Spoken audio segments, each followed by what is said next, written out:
मैं उपेंद्र कुमार शर्मा, नेता जन सुराज। आज चुनाव का महापर्व चल रहा है और इस चुनावी महापर्व में मैं बिहार के तमाम आवाम से अपील करता हूं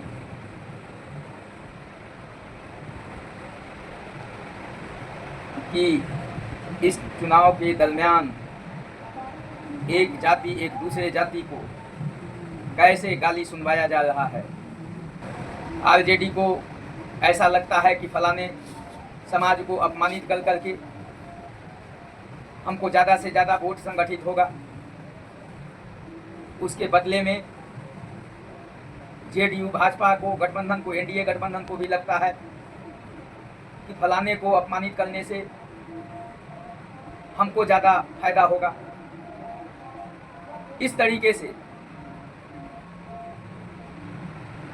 इस चुनाव में जो मुख्य मुद्दा है, मुख्य जो समस्या है, उस समस्या को गुम कर करके और जात पात धर्म के नाम पर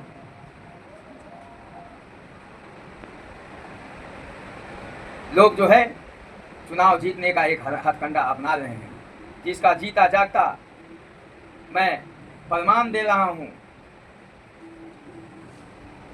भाई के गाना है भाई, बहुत तगड़ा है, मगही क्षेत्र में एकदम नंबर 1 पर है। सिंगर के नाम है गांधी लाल यादव भाई के, एकदम गजब गाना है भाई। भैया के आबे से सारे बेटा कट्टा सट्टा के उठा ले बुखार से वीडियो शेयर करें सब यादव पावर भाई।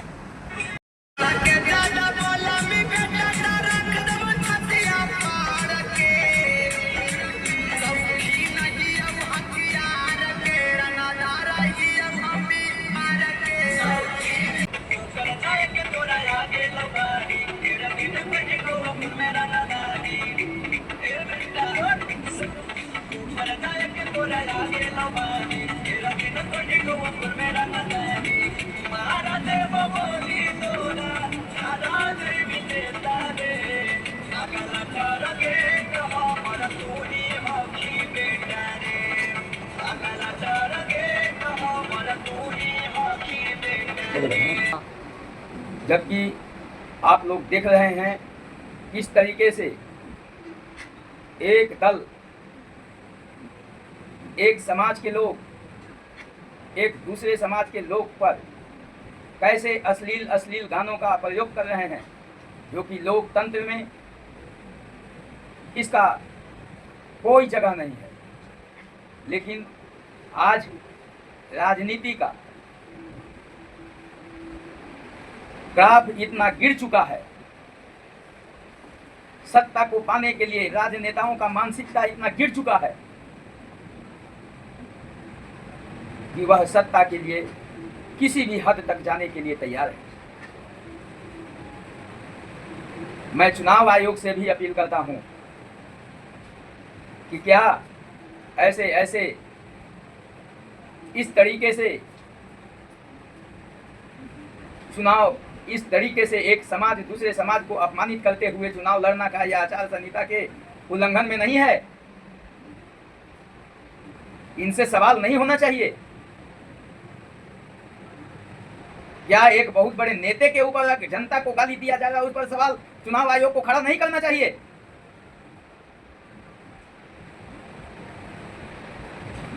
मंत्री जी को कोई अपमानित शब्द बोलता है, उसी पर उस चुनाव आयोग संज्ञान लेंगे?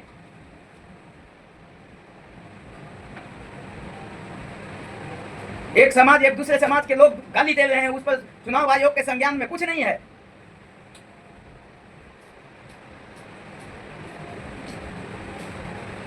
आज बहुत दुख की बात है कि हम लोग सत्ता सुख के लिए इतनी नीचता का हद को हम पार करते जा रहे हैं। आजादी का 78 साल हो गया और 78 साल बीतने के बाद भी आज बिहार में आकर करके गरीबों के समस्याओं पर कोई भी नेता बात नहीं कर रहे हैं। पलायन पर कोई बात नहीं कर रहे हैं। बिहार की गरीबी पर कोई बात नहीं कर रहे हैं। बिहार की शिक्षा पर कोई बात नहीं कर रहे हैं। बात अगर जो कर रहे हैं तो एक गठबंधन एनडीए अपने वोट के संगठित करने की बात कर रहे हैं। इंडिया गठबंधन है वो अपने वोट को संगठित करने की बात कर रही है। चाहे इसके लिए जितना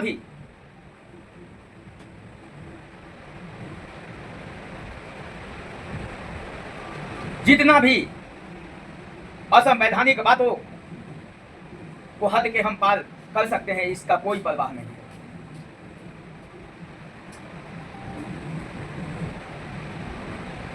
चुनाव फिर निकल जाएगा, जनता फिर उसी तरीके से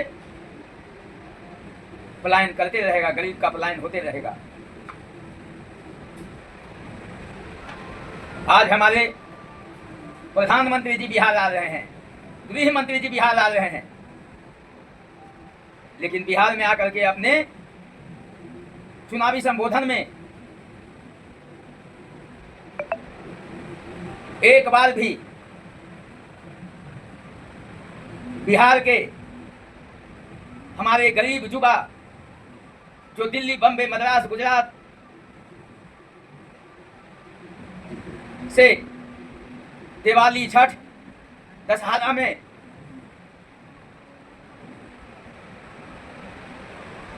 आने में जो दुर्घटना बस मर जाते हैं, बहुत सारे लोग आने और जाने में जो है उनकी जानें चली जाती है कुव्यवस्था के कारण, ट्रेनों में न जगह मिलने के कारण। उन पर हमारे प्रधानमंत्री जी, गृह मंत्री जी एक बार थोड़ा सा संवेदना व्यक्त नहीं करते हैं। आएंगे, जिस स्टेट में चुनाव होगा वो आएंगे तो कहेंगे कि सबसे ज्यादा प्रेम हमको बिहार से है, और बिहार का चुनाव खत्म हो जाएगा, यूपी में होगा, वो उनका लगाव यूपी से हो जाएगा। मध्य प्रदेश में चुनाव होगा, वो फिर मध्य प्रदेश के हो जाएंगे। अरे हैं तो सबके, लेकिन ये झूठे नाटक जो है क्यों करते हैं? अगर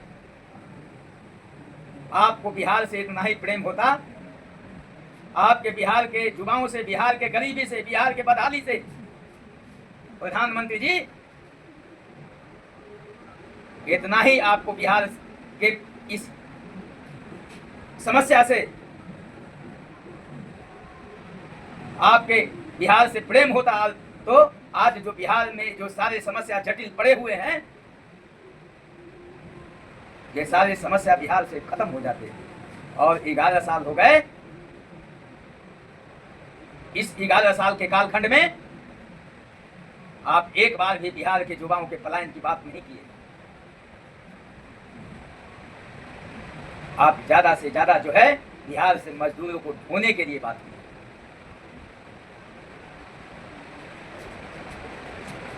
आपकी यही इच्छा है कि बिहार में जो गरीब घर में पैदा ले उसका नामाकरण मजदूर से। झूठों के आकर के नाटक करते हैं बिहार में।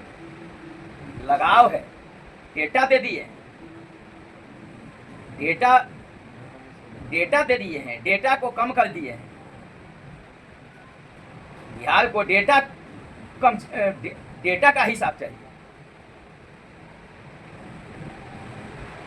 बिहार के गरीब घर में पैदा लेता है, उस बेटा का हिसाब चाहिए।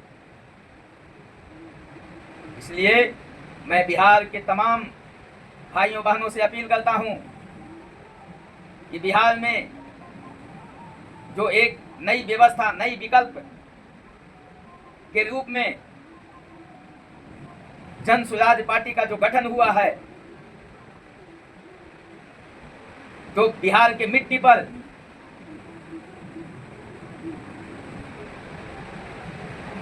जन्म लेने वाले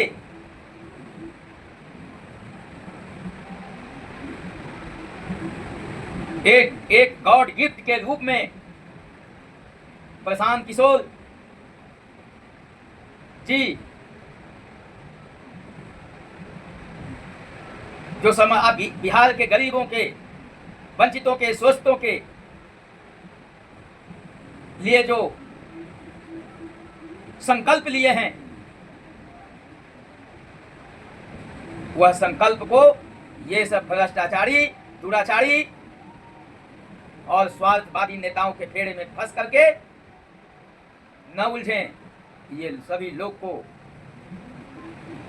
सबक सिखाएं और इनके पास अब बिहार वासियों से कुछ कहने के लिए न प्रधानमंत्री के पास शब्द है, न बिहार के जो 35 साल से जो दो गठबंधन राज कर रहे हैं, बिहार के आवाम से कहने के लिए अब इनके पास भी कोई शब्द नहीं है। न एनडीए के पास शब्द है, न इंडिया के पास शब्द है। ये कुछ भी कहते हैं तो सारे लाज शर्म धो करके कह रहे हैं। इन लोग के कोई लाज शर्म नहीं है। एक बार हमारे प्रधानमंत्री जी, उन्हीं के स्टेट में बिहारी को पीटा जाता है, गुजरात में बिहारी को पीटा जाता है। एक बार हमारे प्रधानमंत्री जी, उनके एक बयान भी मैंने नहीं सुना कि मैं बिहार के ताकत से भी प्रधानमंत्री बना हूं। गुजरात में ऐसे बिहारियों के साथ क्यों किया जाता है? एक बार महाराष्ट्र में बिहारियों को पीटा जाता है, प्रधानमंत्री एक बार कम से कम बयान दे देते कि मैं बिहार के ताकत से प्रधानमंत्री, बिहार के भी ताकत है हमको प्रधानमंत्री बनाने में, ऐसा महाराष्ट्र में बिहारियों के साथ इतना अन्याय क्यों किया जाता है? एक बयान भी नहीं आता है। वोट की राजनीति करते हैं। अगड़ा पिछड़ा, दलित, ये सब समाज में बांट कर करके, जाति पाति में बांट करके, हिंदू मुसलमान में बांट कर करके ये लोग सिर्फ और सिर्फ सत्ता पर बने रहना चाहते हैं। इनके पास और कुछ नहीं है। इनके पास और बिहार के आवाम से कहने के लिए कुछ नहीं है।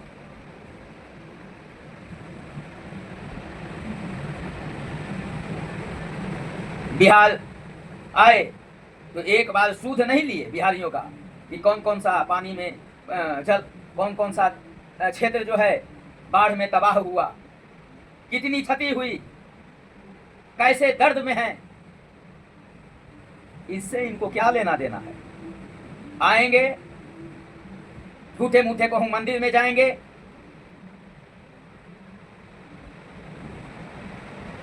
और उसको एक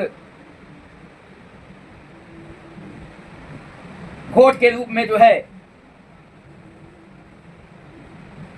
पेश करेंगे। मैं बिहार के तमाम एनडीए के लोग से भी और इंडिया के लोग से भी मैं अपील करता हूं कि बिहार के समस्याओं पर बात कीजिए, गरीबी पर बात कीजिए, पलायन पर बात कीजिए। अमित शाह जी कह दिए, पूरा बिहार घूम लिए, हमारे गृह मंत्री जी पूरे बिहार को घूम लिए, वो देख लिए बिहार में एक जगह नहीं है फैक्ट्री लगाने के लिए। वो अपने बयान में कह दिए हैं कि बिहार में जगह नहीं है फैक्ट्री लगाने के लिए। अब तो तय करना है बिहार के जनता को कि भाई वो तो साफ साफ कह दिए कि जगह नहीं है यहाँ फैक्ट्री लगाने के लिए, हम यहाँ फैक्ट्री उक्ट्री नहीं लगाने वाले नहीं हैं। और हमारे जन स्वराज के नेता प्रशांत किशोर जी कह रहे हैं कि अगर जो 14 तारीख को जन स्वराज का सरकार बना तो जो लोग आए हुए हैं दशहरा, दिवाली, छठ को मनाने के लिए, उनको अब पुनः जो है प्रदेश जाने की आवश्यकता नहीं है। अगर जो 14 तारीख को जन स्वराज का सरकार